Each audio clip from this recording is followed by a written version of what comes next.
مٹی سے بنے ہیں. آپ کہیں گے یہ مٹی جس میں کھڑکیاں ہوتی ہے کیسے سے بنے ہیں؟ ہم کہیں گے ہرگز نہیں، یہ مٹی اور ہے، ہماری مٹی اور ہے. آپ کہیں گے جس میں کھڑکیاں ہوتی ہے، ہماری یہ وہ مٹی ہے جس میں نیکیاں ہوتی ہے. تو کھیتیوں میں اور نیکیوں میں ڈفرنس کیا ہے؟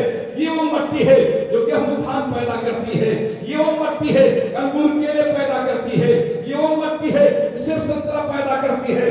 بنگال کی ہے تو دھان پیدا کرتی ہے، افغان کی ہے تو بادام پیدا کرتی ہے، اے لوگوں کشمیر کی ہے تو سیب پیدا کرتی ہے، بھساول کی ہے تو کیلا پیدا کرتی ہے، ناسک کی ہے تو انگور پیدا کرتی ہے، پنجاب کی ہے تو گندم پیدا کرتی ہے.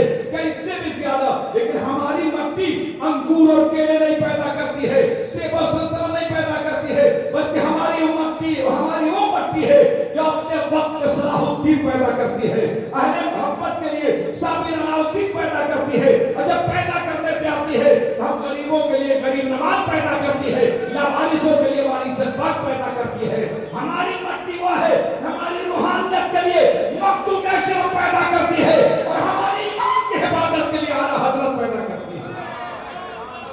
حضرات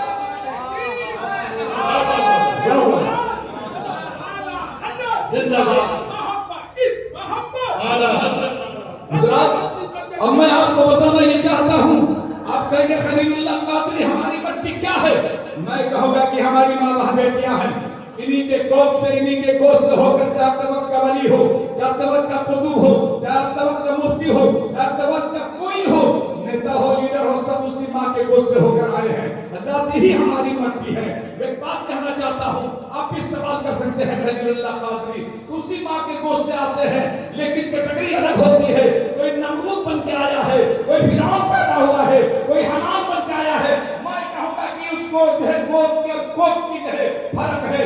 آپ کہیں گے کیسے؟ میں کہوں گا کہ عورت میں بھی دو طرح کے دو کیٹیگری کا ہوتی ہے.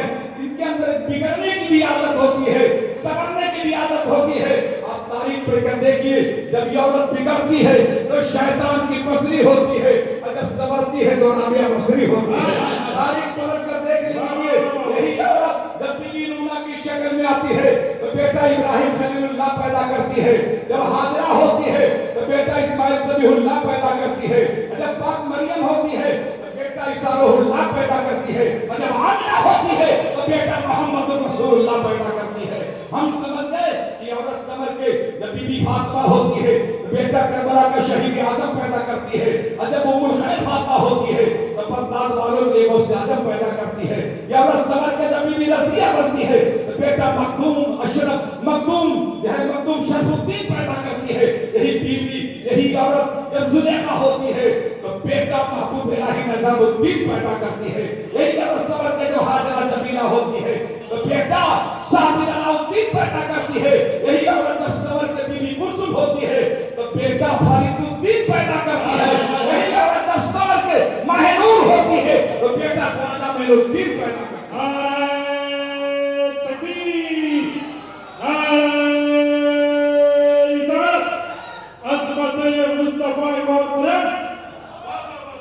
حضرات آج تک تو اس بھارت میں دو ہی لوگوں کی چلتی ہے، یا تو باباؤں کی یا تو داداؤں کی. یہی تو اس بھارت کو چلا رہے ہیں صاحب.